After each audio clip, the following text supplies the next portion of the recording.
So about 5 years ago, I was invited to work on a project with Red Bull and some performance physiologists from Cornell University. And they were trying to solve a very specific problem for Red Bull's elite endurance athletes, which was specifically what is the last mile problem, which is when, say, a marathoner is running a certain race pace per mile and they really feel like they're doing their absolute level best. But then they get inside the stadium, they see the finish line, they have that final mile to go, and then suddenly they have an extra reserve of energy. Suddenly they can run that mile faster than the 10 before. And of course, for coaches, for people in the competitive world, that really matters. How can we undo the shackles that keep us holding back?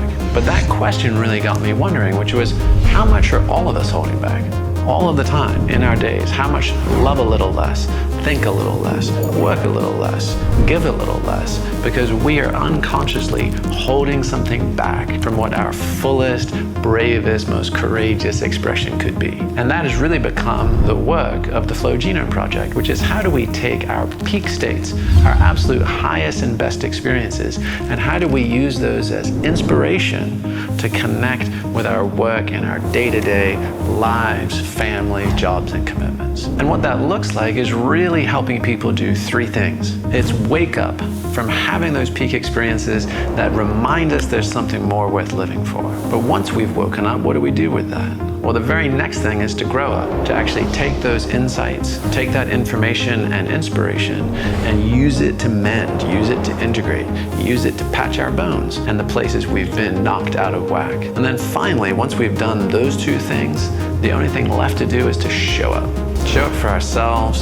show up for our families, show up for our communities and the world. And that's what we're here to do, because if you think about it, all the biohacking, all the personal optimization only gets us so far. I mean, once you've made yourself bulletproof, the real question is, what bullets are you going to step in front of?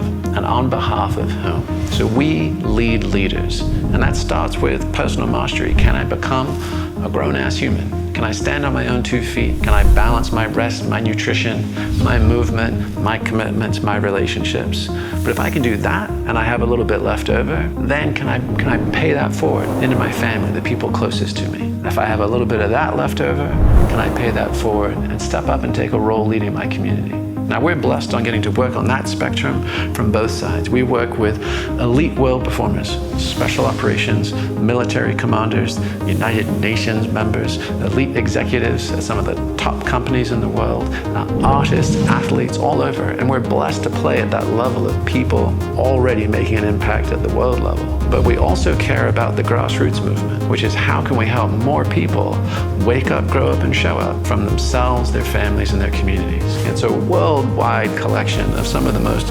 inspiring people we could have ever hoped for. And this is everybody from doctors and therapists to performance coaches to artists to homemakers and parents to teachers to just starting out entrepreneurs and college students. You name it, the spectrum is profound. So if that feels like you, if that feels like something that rings true for you, if you are potentially tired or just overwhelmed by the endless life hack tips and tricks, consider who we are and what we're about.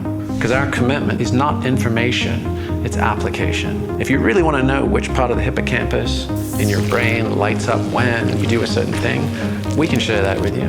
But what we care about even more is how can I manage my breath so that I don't freak out in a stressful situation. What we care about more is how can I do some movement that helps remove chronic pain and leaves me a little bit more focused or creative. What we really care about is rubber meets the road, making a positive dent in things.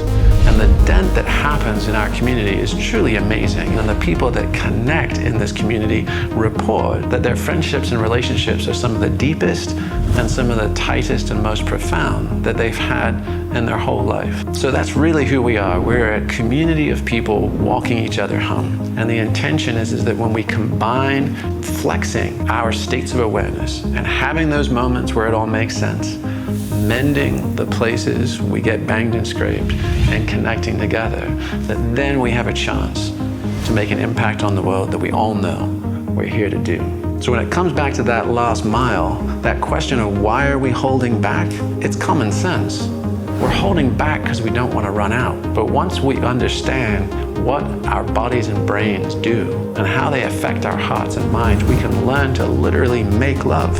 We can learn to recreate the neurochemistry, recreate the physical states, recreate the emotional resilience that lets us play full out, requires us to hold nothing back, and lets us show up fully for ourselves and everybody we love.